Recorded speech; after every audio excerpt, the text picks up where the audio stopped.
Oke, assalamualaikum warahmatullahi wabarakatuh. Selamat malam. Kembali lagi ke episode keberapa? Saya juga tidak ngerti.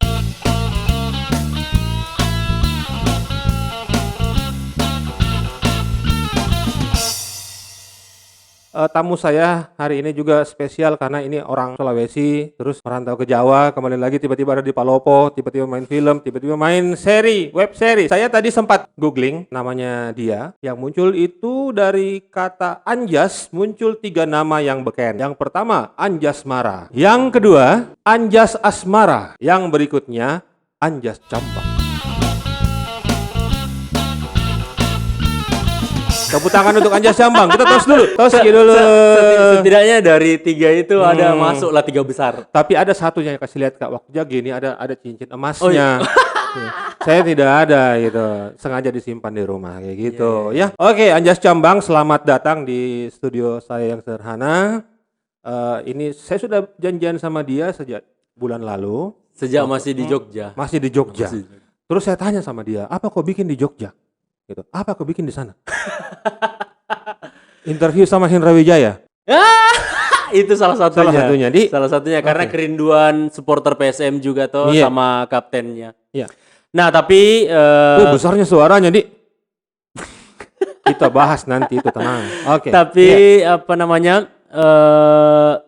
Pada dasarnya ke sana itu dari tahun 2019 itu melanjutkan studi. Oke. S2 di Pasca Sarjana ISI Yogyakarta. Ya. Ambil jurusan tata kelola seni. Kalau orang mengenalnya mungkin lebih ke manajemen seni. Manajemen seni. Nah, kalau dengan manajemen panggung beda.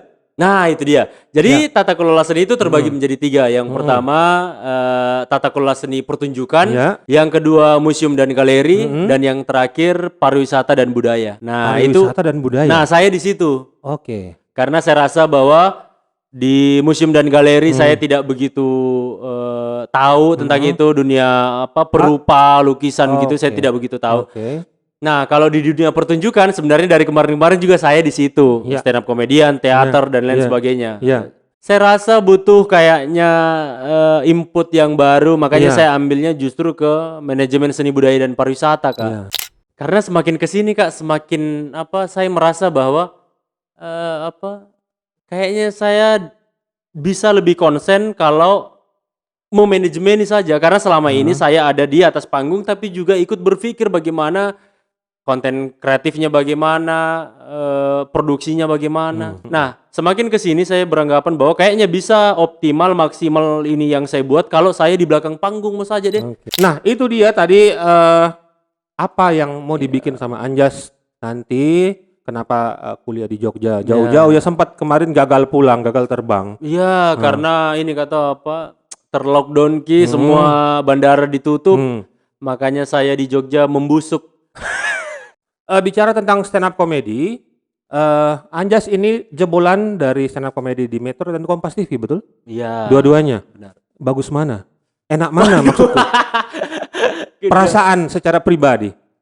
Sebenarnya berbeda karena kalau di Metro itu sifatnya eksebisi, artinya hanya tampil saja. Kalau di Kompas kalau kompetisi. Di Kompas kompetisi. Dapat juara berapa dulu? Waktu itu saya 8 besar. 8 besar. Harusnya sih bisa lebih lanjut lagi. Cuman waktu itu ya situasi mungkin tidak mendukung dan kayaknya pikiran-pikiran banyak yang andai kan mungkin disuruh mengulang di situasi sekarang, di pikiran yang sekarang kayaknya masih bisa bertarung lebih jauh lagi. Cuman waktu itu masih 5 tahun yang lalu, umur 25 tahun kayaknya masih goyang, masih bisa kemana-mana. Pikirannya Anjas waktu ikut kompetisi itu sebenarnya apa yang dicari untuk ikut kompetisi itu? Itu kan bisa dibilang itu show tunggal ya. Iya, benar. Kalau stand up ya. Iya, benar. Sebenarnya buat One Anjas man sendiri, show one man show. Anjas sendiri itu apa sebenarnya yang dicari di situ? Popularitas atau? Nah, penting sekali. Jarang-jarang ini juga orang tanya ini sebenarnya. Barusan ini saya bongkar. Orang banyak tidak tahu bahwa sampai kemana sebenarnya pencapaianku dalam dunia entertain. Iya. Karena saya kecenderungannya pasti jadi kutu loncat. Habis dari sini ke sini. Coba bayangkan, Kak, saya awal mula karir di dunia kesenian. Saya tuh penari. SMP penari, pas masuk SMA dunia teater. Setelah itu masuk S1 masih teater. Habis itu ke stand up comedy, habis itu ke aktor, ke film, habis itu ke YouTube. Abis itu lompat-lompat. Sebenarnya kemana pencapaianku ini? Kalau coba kita renutkan ini, kenapa saya kuliah di manajemen seni? Karena saya bercita-cita selalu memang mau jadi dosen dari dulu, Kak. Berbagi dengan banyak orang itu Nah, sangat menyenangkan. benar. Ya, Nah, lanjut. jadi saya tuh bercita-cita selalu dari dulu dan istriku waktu itu masih jadi pacarku tahu itu Asik. bahwa saya cita-citanya jadi dosen. Ya. Tapi setelah saya selesai S1 2015, kemudian saya diperhadapkan sama 4 pilihan. Yang pertama saya melanjutkan studi karena cita-cita. Yang kedua harus menikah karena saya sudah pacaran selama 11 tahun 11 sama tahun. pacarku, istriku ini sampai Oke. sekarang. Kemudian saya melanjutkan karir. Nah, karir lawak. Iya, karir stand up comedy waktu Oke. itu bulan 2015 lagi hangat-hangatnya nama Siapa di situ yang paling top? Bulan 2015. Kalau di Suci sendiri kan yang sekarang Regen yang kita kenal toh, nah itu juara 1, juara 2 Rahmat, juara 3 Indra. Nah 3 pilihan itu, yang terakhir ini saya mau bangun usaha, Kak, waktu itu. Jadi 4 pilihan yang mana kira-kira saya memilih ini kira-kira dulu yang prioritaskan. Kemudian saya memutuskan untuk kayaknya menikah dulu. Oke. Karena istriku pernah bilang, ini pengakuan istriku. Ya. Dia bilang, saya katanya pernah bilang sama dia waktu pacaran, saya pernah menjanjikan kalau kau mau menikah dengan saya nanti kita pacaran 10 tahun baru menikah supaya saya membuktikan ke orang-orang orang pacaran lama itu bisa nikah sama-sama. Asik. Karena anggapannya orang kalau pacaran kau lama itu bukan gitu juga nanti kau temani nikah. Betul. Orang begitu toh orang. Betul. Dan saya mempatahkan itu. Betul. Tapi saya lupa pernah bilang begitu sama istriku. Oh begitu. itu jadinya bisa jadi jebakan ya. Pernahkah saya bilang begitu? Tapi karena laki-laki yang dipegang ucapannya, Iya. maka itu yang Iya, laki-laki dia pegang ucapannya bukan tangannya atau dompetnya. ucapannya. Oke. Nah, akhirnya saya putuskan untuk menikah. Menikah untuk yang Oke. pertama. Karena saya percaya bahwa ternyata kalau kita sudah menikah, pintu rezeki itu terbuka di mana-mana. Iya, betul sekali. Waktu itu saya tidak percaya. Sekarang Pidi terbukti Sekarang ya. terbukti. Dari 4 itu semua sekarang saya capai perlahan, Kak. Saya Oke. sudah juga punya usaha di Palopo kecil-kecilan. Apa Sekarang- nama usahanya? Ceker ayam Palopo. Saya Makanan? sama teman, iya makanan. Oke. Saya sama teman bangun itu. Kemudian di dunia karir, setelah saya menikah justru semakin terbuka peluang karirnya, main di film, main di web series dan lain Iya. sebagainya. Oke, walaupun jadi satpam. Walaupun satpam, tapi prestasi itu Kak toh Iya, jabatannya. betul. Jadi Nah, 3 Mi nih. 3. 3 Mi. Nah, Yang keempat? yang terakhir ini berat sekali. Yang saya harus kuliah lagi. Ya. Bangun bisnis sudah lumayan settle nih ceritanya iya, Kak toh, masih bisa bertahan lah, survive apa segala macam. Kemudian di pernikahan juga oke, tidak ada segala sesuatu hal yang sifatnya pertengkaran yang begitu bagaimana sekali, tidak juga. Tapi ribut-ribut juga toh, Ya sedikit-sedikit namanya toh. orang ini mojo-mojo toh. Oke. Iya. Iya, oke. Kemudian di karir juga jalan. Nah, ini yang satu agak susah ini. Tapi sekolah lagi kembali karena cita-citaku ini Iya. toh. Tapi di tiap saat ini Kak, ini yang lucu nih. Tiap saat ini, di tiap saya punya waktu, tiap saya punya momen ini, di semua sosial media aku, Twitter, Facebook, Instagram, YouTube, bahkan saya sempat menulis satu quote. Cita-cita yang tidak kesampaian, suatu waktu bakal muncul kembali tapi dalam bentuk penyesalan. Asik sekali. Selalu itu saya tulis di mana-mana itu. Waktu itu belum punya mobil, masih naik motor, Iya, bonceng istriku apa segala Sekarang berapa macam. Mi mobilnya? Tamiya 3. Hot Wheels. Jadi waktu itu boncengan naik motor, mungkin dia lihat karena selalu saya ulang-ulang itu saya tulis. Tiba-tiba naik motor, masih anakku yang pertama waktu itu. Tiba-tiba naik motor dia bilang apa sama saya? Ayah, kalau kita mau kuliah Meki, karena bisa jika jagain anakku dulu. Oh. Oke, jadi terbuka Itu lagi. antara senang Kak dengan sedih Kak. Tidak butuhkan Kak istriku ini atau bagaimana sebenarnya surga jauh-jauh. Iya. Akhirnya dari situ itu Mi, kalau ditanya orang saya luar biasa, sebenarnya tidak, istriku yang luar biasa sekali karena beri Kak kesempatan untuk gapai satu cita-citaku. Iya. Kan 4 cita-citaku ini sudah semua minta cita-cita untuk Tinggal melistrikan satu. dia, sudah Iya. untuk bangun usaha, sudah berkarir sampai sekarang sudah ketemu sama Miko juga ini berkarir sudah. Oke. Toh? Jadi tinggal itu ya, sekolah ya. Cita-citaku iya, mau sekali Kak jadi dosen, mau Kak S2 karena bapakku sama almarhum ibuku alumni SMA, SMEA, kakakku ada S1, setidaknya saya harus di atasnya mereka supaya ada nanti batasannya ke anakku, dia mungkin lagi kejar Kak Iya. nanti. Oke. Kapan selesai kuliahnya? Kalau secara Setahun akademik, lagi, Di. harusnya setahun lagi Setahun tahun lagi. depan. Mudah-mudahan ya, Iya, mudah-mudahan mudah-mudahan. supaya bisa pulang bangun Palopo tercinta. Di Ya biar jadi orang yang lebih ini kan toh. Iya, lebih berguna, Lebih klisenya bermanfaat. jadi bermanfaat. Iya. Gitu. Semoga saja Semoga, Kak. semoga. Kalaupun juga tidak kan setidaknya untuk diri sendiri kata bahwa yang saya bilang tadi di dunia ini kayaknya mau itu dunia entertain kesehatan maupun olahraga kayaknya dunia pendidikan itu yang salah satunya abadi. Iya. Namanya keilmuan kan selalu pasti Iya. berkembang juga terus. Betul itu. Makanya tadi saya cerita mau jadi dosen itu cocok. Karena Jadi, mau jadi dosen di mana? Kalau ada kesempatan. kalau ada pilihannya Iya, ada pilihan. di Makassar. Kalau ada pilihannya itu. Oke. Tapi kalaupun juga tidak ya di mana saja tuh namanya orang proses belajar mengajar. Iya. Tapi kalau ditanya pilihannya di mana saya mau di Makassar karena ya dosen seni, dosen manajemen itu membutuhkan antara praktisi dan akademisi. Iya. Nah, ini jawabanku Kak lanjutannya tadi sebenarnya Anjas pencapaiannya mau di mana sebenarnya toh? Pencapaiannya dikenal orang jika. Oke. Tidak ada pencapaianku mau jadi artis top karena kalau mau jadi artis top harusnya saya berkarir di Jakarta Kak. Iya, betul. Tapi saya tidak mau itu Kak. Betul. Saya cukup dikenal orang. Biar kenapa? Biar menunjang nanti ketika saya jadi dosen Kak. Oke. Contoh misalnya Oke. Kak. Saya dosen manajemen seni. Saya mau kenalkan anak-anak bagaimana caranya mengurus sebuah manajemen musik. Ya. Misalnya. Iya. Bukan saya pasti yang menjelaskan itu. Misalnya saya panggil Om Miko nanti Iya. ada berdiri depan kelas. Iya. Kenapa Om Miko mau? Ya karena Om Miko kenal dengan saya. Iya. Suatu waktu mahasiswaku mau kenal bagaimana cara penulisan skrip komedi. Saya panggil Tuming Abu karena Tuming Abu kenal dengan saya. Hanya itu Ji, Anjas Cambang lebih dikenal orang Kak. Oke. Di situ saja. Tidak mau Kak mau kemana? Karena cita-citaku mau jadi dosen bukan mau jadi artis. Oh, gitu. Itu tidak banyak orang tahu itu. Oke. Jadi sekarang di floor-kan ya Saya sampaikan informasinya. Baru kali ini juga saya sampaikan itu. Tapi memang selama ada tamuku di hadap-hadapan ini paling lancar ya bicaranya. Kala-kala di Basto, betul Kak? Iya, lancarnya Kak. Besar. Tapi besar sudah lagi powernya. Sudah saya siapkan 1 bulan yang lalu ini Kak. Kalau Om Miko tanya ini. Nah, di karir panggungnya itu butuh apa sebenarnya selain lucu? Karir panggungnya. Tapi bicara di semua lini ini bukan hanya stand up saja. Iya. Mental yang paling pertama. Mental. Karena saya selalu percaya bahwa ada dua yang ditetapkan manusia itu antara bakat dengan kerja keras. Tapi saya selalu percaya bahwa kerja keras bisa mengalahkan bakat karena bakat tidak jadi apa-apa kalau tidak dibarengi dengan kerja keras yang baik. Job. Itu. Maksud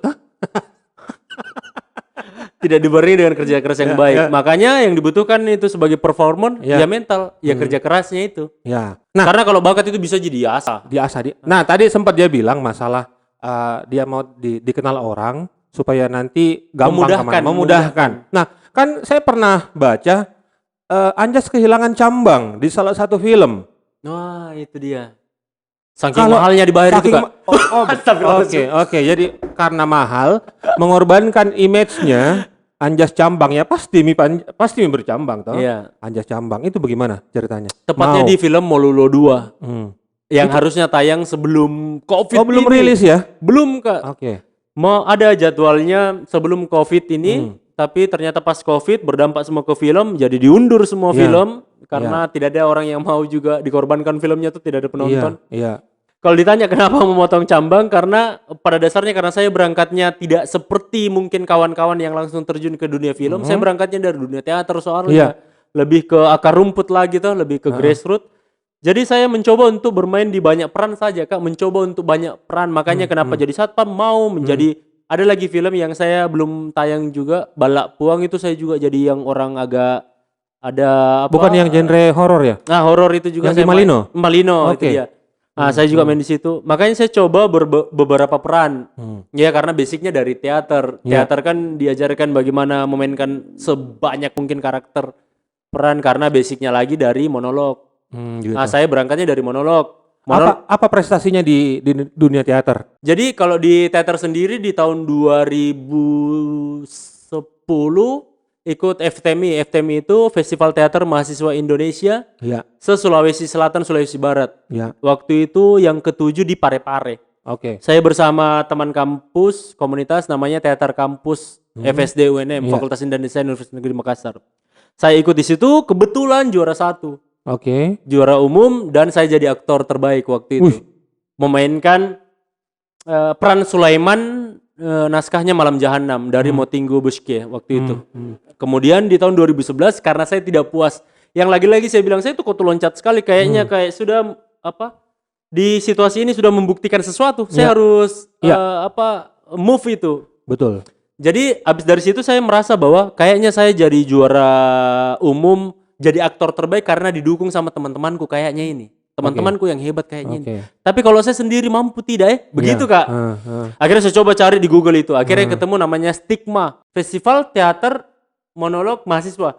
Itu di Samarinda. Ya. Yang kedua, sebelumnya di Unhas. Akhirnya saya berangkat 5 orang, yang satu jadi pemusik, sutradara, lighting, jadi art, dan saya jadi aktornya. Ya. Itu kebetulan juara 1 dari teater Bandung waktu itu, juara 1. Juara 2 saya, juara 3 Surabaya waktu itu. Iya. Waktu itu headline-nya muncul di koran-koran Kalimantan bahwa Pulau Sulawesi terjepit oleh Pulau Jawa karena yang satu juara Bandung sama juara. Tapi sebenarnya menurut Anjas ini dunia teater masih bisa lebih maju ya, utamanya di Makassar. Harusnya iya. Harusnya Kak. ya. Cuman belum menemukan formula lebih kepada idealisme atau kalau kita di sini karena primordial, susah dibawa ke komersil.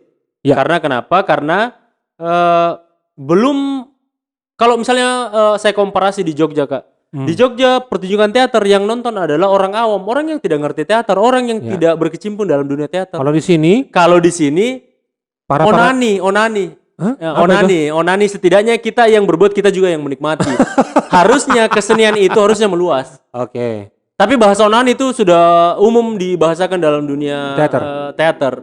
Bahwa teater, apalagi teater kampus yang hanya pertunjukan di kampus saja, sayang sekali. Harusnya dipertunjukkan ke orang. Formulanya sebenarnya jangan lagi terlalu idealisme. Idealisme bisa karena harus berangkat dari 3 unsur. Yang pertama idealisme, yang kedua komersil, yang ketiga edukasi. Nah, jarang-jarang biasa pelaku kesenian umum mengetahui atau menerapkan pola ini. Makanya sering kita temui dalam dunia pertunjukan, kadang tidak sinkron antara si pengkarya, si pembuat karya dengan si penonton. Kadang tidak knowledge Ki. Karena kenapa? Karena si pembuat tidak tahu untuk siapa karya ini disajikan. Nah, kalau dia paham 3 unsur ini, unsur idealisme, pariwisata, dan edukasi, saya yakin dan percaya dia akan menemukan penonton yang tepat. Nah, terkadang itu jarang kita temui karena dia tidak memahami 3 unsur ini. Bahwa berkesenian itu pakai 3 unsur ini. Bisa kita idealis. Idealis itu misalnya kalau saya manggung di kampus, idealisme karena yang datang PSK, pekerja seni kampus yang datang. Atau saya tampil di Gedung Kesenian Makassar Sosial dan Harmoni, yang hadir adalah seniman-seniman, idealisme. Tapi kalau sifatnya pariwisata, saya main di Rotterdam misalnya, yang sifatnya umum, orang datang, ya jangan lagi menampilkan sesuatu hal yang terlalu idealisme yang tidak dipahami orang. Juga edukasi juga begitu Kak. Misalnya kalau kita dipanggil untuk membedah sebuah naskah teater atau membedah ini, itu kan sifatnya akademisi ceritanya Kak. Nah itu si pengkarya harus tahu sebenarnya karyanya ini ditujukan kemana, apakah ke edukasi, hiburan, ataukah ke idealisme itu. Nah, ada beberapa film kayaknya saya serius sekali. Baru latar belakangku komedi aja. Tapi itu penting Kak. Ini saya mau jelaskan juga Kak, bahwa kalau saya berteman sama Om Miko juga di Facebook. Kalau Om Miko lihat Facebookku, kayaknya saya itu serius sekali Kak di Facebook. Iya, betul. Mengkritisi pemerintah, mengkritisi kebijakan. Itu saya sengaja taruh itu Kak. Sebenarnya biar orang tahu bahwa komedian itu sekolah juga. Komedian itu punya sudut pandang juga. Komedian itu punya argumen juga. Itu sengaja saya taruh itu. Sama Rijal ini betul Kak, sukanya posting-posting masalah sosial. Sama saya juga ngobrol kemarin membahas itu juga. Nah, masuk ke dunia film ini adalah satu pencapaian buat Anjas. Itu sebenarnya yang banyak berperan di situ karena jebolan stand up komedi atau jebolan teater. Kalau diminta memilih ini. Mana yang paling berperan mengangkat karirnya Anjas di film? Kalau berperan pasti stand up komedi karena dari stand up komedi dikenal lebih luas. Walaupun waktu itu teater juga dari namanya ya. Ya, walaupun juga di teater waktu itu punya nama, tapi kan di antar kampus ceritanya prestasinya. Namanya waktu teater juga Anjas Cambang. Anjas Cambang juga. Dari SMA itu Anjas Cambang. Nah, kalau ditanya lebih berperan mana, lebih berperan ke stand up komedinya, tapi kalau dipakai disiplin ilmunya yang mana? Ya pasti teater karena berhubungan dengan keaktoran, pemeranan, ya pasti terpakai itu. Tapi secara mental ada di depan kamera ini beraninya karena stand up komedi. Oke. Karena kamera di mana-mana, lighting di Oke. mana-mana. Kalau di teater kan tidak terbiasa dengan kamera. Gitu Di. Lebih eksklusif. Pendekatannya lebih lebih langsung dapat responnya orang cepat sekali. Tapi Iya. kalau kamera, nah saya belajar banyak sebenarnya ini Kak di teater tentang pergerakan, tentang tentang acting, bahwa teater itu berbeda dengan film. Iya. Perbedaannya karena kalau di teater menggebu-gebu itu kenapa saya masih sulit mengukur ini, menakar ini ketika suaraku terlalu keras karena basicku anak teater Iya. yang senjatanya vokal, Hmm. yang harus kalau ngomong didengar sampai orang paling ujung. Iya, Di. Itu kan diajarkan kalau di Padahal teater. nggak ada di sungai di depan tak toh? Nggak. Tapi penontonnya kalau di teater diajarkan kalau penonton 200 orang bukan Iya. penonton pertama Iya. yang harus dengar, tapi penonton paling belakang dengar atau tidak. Nah, kalau di Iya. teater begitu penerapannya. Oke. Nah, itu kenapa diajarkan di teater yang beda dengan di dunia film. Kalau di teater butuh pergerakan yang besar-besar. Ya. Kalau pusing harus memperlihatkan pusingnya betul. Nah, itu terbawa ketika saya pertama kali di dunia film. Masih terbawa Oke. acting yang besar-besar. Padahal dunia film tidak butuh itu. Oke. Dunia film yang dibutuhkan adalah gerakan yang kecil-kecil. Acting yang kecil-kecil. Karena kenapa? Karena kamera ini bisa menangkap. Kalau misalnya saya Hal-hal lagi yang menunggu. detail. Iya, kalau saya Oke. lagi menunggu, saya lagi begini. Kelihatan jadi kamera tinggal di zoom. Tapi kalau di teater gerakan begini tidak terlihat Tidak ini terlihat Kak. ya. Harus Yang biar terlihat penonton yang di belakang sana. Oke. Nah, itu membedakan. Saya banyak belajarnya di situ juga. Oke. Nah, ke depan mau bikin apa, Anjas? Untuk sementara ini yang sempat saya juga bicarakan sama Kak Eko, kayaknya lebih fokus lagi ke YouTube-nya dulu Iya. untuk memperbaiki algoritma YouTube. Iya. Karena setelah saya tinggal kuliah selama 1 tahun ini, saya jarang sekali upload, ya algoritmanya berkurang. Sudah dapat berapa dari YouTube? Jangan gitu Kak, off the record. Off the record, Di. Iya. Oke. Jadi kalau bicara masalah apa yang mau dibuat, ya prioritasnya mau ditujukan lagi ke YouTube. Saya membuat seproduktif mungkin. Untuk Makanya- film? Untuk film juga saya lagi datang ke sini ya buat web series itu. Ada web series lanjutan dari Terima Kos Putri yang saya jadi satpam, Iya. tapi ceritanya berbeda. Ceritanya judulnya kalau saya tidak salah Tetanggaku Idolaku. Oke. Jadi apa di situ? Melanjutkan jadi satpam itu Satpam. sama Oke. pemerannya juga sama, ada beberapa yang tambahan tapi kurang lebih rulesnya sama, cuman ceritanya agak berubah sedikit. Oh, begitu, Di. Harapannya atau apa yang mau dibikin untuk Palopo? Anjas ini kan sebenarnya domisilinya Palopo. Ya. Ya, betul. apa yang diharapkan dan saya mau bikin begini di Palopo nanti. Harapan besarku kepada kepemudaan sebenarnya Kak, Ya. bahwa jangan terlalu normatif, jangan terlalu pasif. Kritik itu harus datang terus. Karena kritik itu datangnya dari sebuah kegelisahan, dari sebuah keresahan.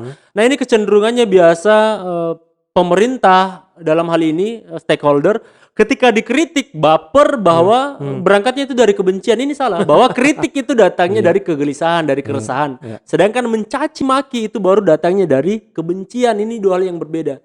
Nah, saya berusaha mungkin menjadi salah satu di antara kawan-kawan yang ada di Palopo yang selalu vokal menyuarakan suara minornya kawan-kawan juga, ya biar menjadi pemantik kawan-kawan yang lain bahwa ya kalau mengkritis itu ya kritis saja. Ya. Kritis dan solusi itu dua hal yang berbeda kata. Mengkritis ya kritis saja. Ya. Kalau kritis dan memberikan solusi ya itu dua hal yang berbeda. Ya. Bisa. Oke. Tapi kalau untuk mengkritisi ya itu tidak ada yang salah. Oke, semoga dengan kritik-kritik dan saran-saran yang disampaikan oleh Anjas dimanapun medianya itu bisa bermanfaat ya, Iya. utamanya untuk kampung tercinta di Palopo, dan semoga karirnya makin melejit. Amin. Dan saya percaya Anjas besar temboloknya, makanya keras sekali suaranya. Oke, terima kasih yang telah mendengarkan podcast dan menonton kita di YouTube. Semoga Anjas dan keluarga makin mesra dan Ya, amin. semua cita-citanya tercapai. Amin. Saya juga berterima kasih diundang juga di sini. Harusnya buat kawan-kawan yang tidak tahu ini, saya dulu harusnya yang bikin konten sama Om Miko. Iya. Karena saya yang menjanjikan itu, saya menjanjikan bahwa Om Miko saya harus ngobrol dengan Om Miko terkait banyak hal. Tapi ternyata lebih dulu Om Miko Ya. di podcast ini ya tidak apa-apa. Oke, enggak masalah juga. Terima Oke. kasih banyak mungkin Iya, sekali lagi. Terima kasih. Assalamualaikum. Ini dia anak Jawa kelahiran Sulawesi. Anjas.